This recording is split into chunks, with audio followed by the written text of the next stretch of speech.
Welcome to Tech in the Car. I am Oliver. In this video, we're going to start off here at the Ionity charging point here in Milton Keynes. This is one of the really fast chargers we have here in the UK, 350 kilowatts. And in this video, I'm going to talk about the new CUPRA Born. We're going to see how does it drive? Is it like an electric GTI, or is it just a really sporty Cupra? Now, let's talk about charging, which is the reason we're here. Starting the video with the charging, because charging is really important. In my other videos, I've talked a bit about some of the pains of charging. This Ionity charging here is one of the fastest you can get, 350 kilowatts of charging power going through here, which means that if you have one of the new 800 volt cars, like the two Ioniq 5s to the left of me here, then you can charge that potentially very quickly. In fact, 60 miles in 5 minutes, which is just like stopping at a normal petrol station. Welcome to the CUPRA Born, perhaps the most exciting, sporty hatchback that you can get right now on the market. And is this car, it's a really good question, an electric performance car, a hot hatch, or is this car just a really cool, more fancy, better version of the VW ID3?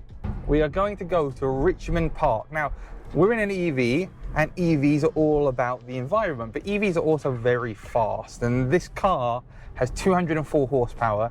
It can do 0 to 60 in 7.3 seconds. And this is the kind of middle price point in the CUPRA Born range. This is about £39,000 on the road. It's got a 58 kilowatt hour battery. There's also a 77 kilowatt hour battery coming soon. But this is the fastest version of the CUPRA Born. There's also a smaller battery pack version coming as well. But this is the fastest version. And this version is the one which most people Cupra think will buy because it's got everything in it. And this car is in Aurora Blue, which in all the press materials looks amazing. Although my personal preference now in the car would be maybe it's a bit dark, but again, that's personal preference. But EVs are all about being good for the environment, not sacrificing that performance and definitely having amazing efficiency, but also being fast. People think of EVs as being fast. Well, where can you take a sporty car and see if it disturbs the wildlife? Well, why not a park full of wildlife? Richmond Park in South London. But there are a lot of wildlife there, and there is wild deer in Richmond Park. So what are my initial impressions of this car? So I've been driving around for about a week now. I've got a full in-depth video of this car on my channel where I go into it, which I borrowed from CUPRA in Oxford.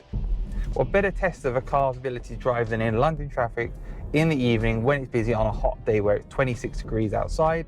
Right now we're in comfort mode in this car, and there are 4 actual options on here. We've got range, which will give us the best range. We've got comfort, which we're in now. We've got performance mode, which will let me unlock that potential of that fast 0 to 60 time and the 204 horsepower. And then we got individual, which lets you adjust it to whatever you want it to be. Lets you adjust the separate settings, so steering, an engine, it's not an engine, but anyway, it says engine, the adaptive cruise control, and the air conditioning, and it lets you change them to whatever you want. So those are the options. Right now we're in comfort, because comfort seems like the best mode to be driving around in, because, well, you want it to be comfortable, especially in the city, in London, driving around. So that's an important part of it. So let's take a moment to just look around the CUPRA Born. And we've got the cool, unique design. We've got this light bar along the back here, which looks really cool. It lights up and it's 3D, kind of does a Z at the side. We've got this really aggressive diffuser. I haven't seen electric cars with a diffuser like this. It's kind of almost got a split design here going. This looks more aggressive than the diffuser on an RS Audi in lots of cases. And then we've got these copper accents too. I love the design of the CUPRA Born. If we move to the side, we see these 20-inch wheels. These are massive alloys, and they've got really wide tires, wider than you get on the VW ID3, which means this car has better handling and performance on the road as well. And it's the same at the front here. Down the side, we have these little flicks down here on the side skirts. Again, more reminiscent of a performance car than an EV. And then at the front, it's much the same as well. At the front of the CUPRA Born, like I said before, this is a much more aggressive looking than the ID3. We've got this steep bonnet, which comes straight down here, and it's got a very short bonnet. No frunk, by the way. This is all technical stuff required for the cooling of the car. And then we've got our really cool inset LED lights, which have a space here towards them. And then we've got the big vents at the bottom here with the copper accents.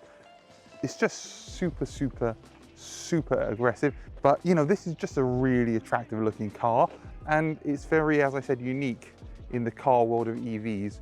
There's nothing that's like it exactly out there right now. One of the things with driving through a city is there's no doubt that you get lots of fumes from petrol cars, from diesel cars. And so electric cars remove that. And it's very easy to see a situation when in 10 years, when no more ICE cars are being sold throughout the world, where it's only used cars on the market, that driving through a city, driving through a village is going to be a lot more peaceful and a lot better for your health, because you're not going to be inhaling all those fumes. And that is one of the benefits of an electric car. Now, there are disadvantages. First of all, electric cars use more carbon to be produced than traditional ICE cars, because they have to produce the batteries as well as all the other parts of the car. And so actually it takes a long time for an electric car right now to be net neutral carbon in production, which means that you will be driving a car for a long time before it actually ends up being as environmentally good as an ICE car, despite the ICE car putting out all those emissions and all those fumes. Now, this will change, obviously, as electric car manufacturers get more efficient, as new technology is developed to repurpose and reuse batteries, something which Polestar is working on, and I'm sure everyone else is doing. Volkswagen, that own the CUPRA brand, are doing this actually in Germany with their Audi charging stations. They're repurposing old electric batteries from previous generations of EVs, and they're using those to store the power in these electric charging stations. So let's talk about driving this car. So first of all, suspension. This car is very comfortable to drive. It's got 20-inch wheels and it's got plenty of torque, being an EV, and going over the bumps in London, it feels very, very comfortable. This car is actually lower than the VW ID3, which is based on the same platform, and this car is 15 millimeters lower at the front, 10 millimeters lower at the back. And in terms of luggage capacity, if we're going to talk about it for a second, we've got 385 litres of space in the back, which is more than a Seat Leon, which is about 380 litres. Even though this car is a very different shaped car, the CUPRA Born, just like the ID3, is a bit of a higher car. It's got a higher roof, and also the seating position of this car feels a lot higher. Now that's great for visibility, seeing where you're going, and this has got all the latest assistance features. It's got everything you could want. We've got lane assist, adaptive cruise control, and we've got this augmented reality head-up display, which I think is a very, very cool feature, which I really, really like, which works even when you're not using the car's inbuilt navigation. Sure, it will not give you turn-by-turn directions with the augmented reality, but it will still tell you when you get too close to the lane of front or to the side of the road, and it will pop up with little markings on the road. And if you do use the inbuilt navigation, you will get that benefit as well. In terms of performance, it's fast, it's an EV, it does what it needs to do. This car definitely feels more sporty on the interior. CUPRA make fantastic steering wheels. I really love this steering wheel. In a time where I think lots of companies aren't making nice steering wheels, Audi, this is a fantastic steering wheel, and it is really, really cool. Flat bottom, perforated leather, nice bronze copper accent stitching, which I really, really like, which is CUPRA's signature color, which is all over the car on the exterior too, which looks amazing and which I'm really, really fond of. But also, we got a big 12-inch touchscreen in the front here. Makes Android Auto, which is wireless, and CarPlay, which is also wireless, really easy to see what's going on. We've got our small driver cockpit here, which moves on the steering wheel, so it's always the same distance in front of you and always really, really clear to see what's going on there. I've driven this car down from Northampton down here to the south coast through London. We've driven 174 miles.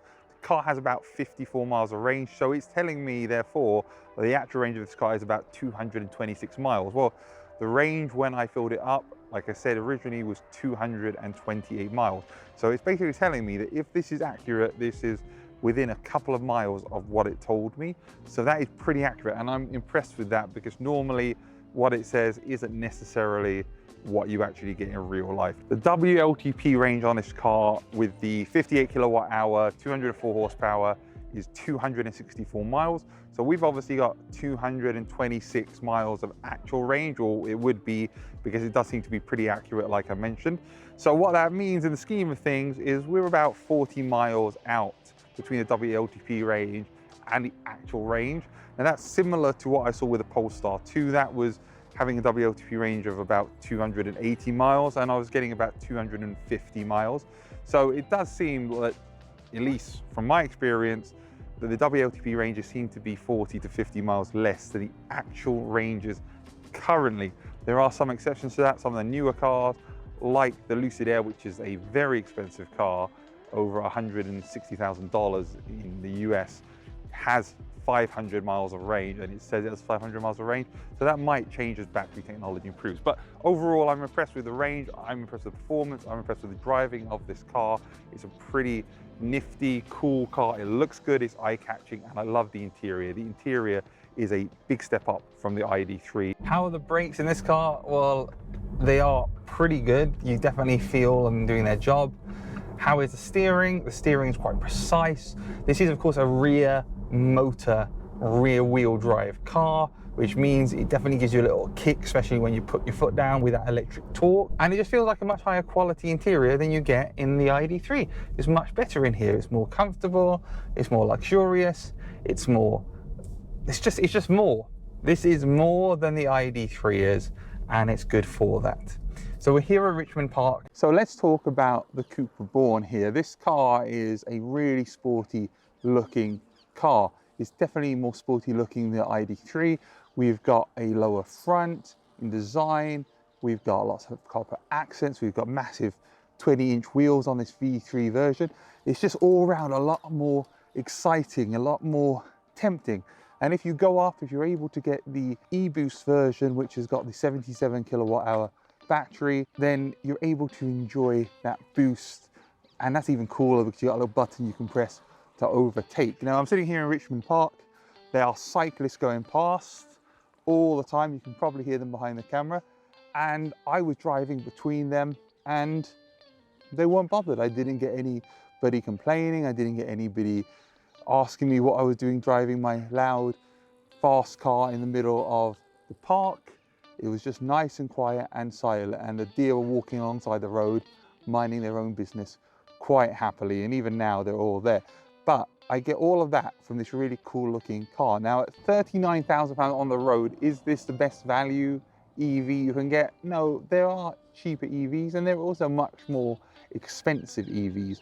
But this car is unique. There's nothing else which has the looks, the sporty design, the fantastic accents, the interior details. There's nothing else like it on the market. The CUPRA Born is a one-of-one car, and right now, if you want a sporty hatchback, which is an EV, I would go for one of these. There's no doubt about it. Obviously, if you're looking for different things like saloons or SUVs, or if you're in the US, a truck, then there are lots of other options which are much more expensive.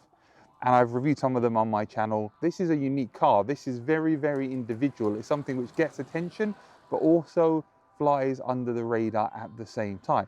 It's an electric car which gives you a perfect balance of range and performance, and also makes you feel special when driving it. And I think that's very unique and rare in the electric car world. In a world where there are thousands of Teslas which all look identical, this stands out, and that makes it something worth checking out. Please give me a like if you enjoyed this video, and check out my other videos, including my full detailed review of the CUPRA Born up here, and my infotainment guide as well. See you in the next video. Thank you very much.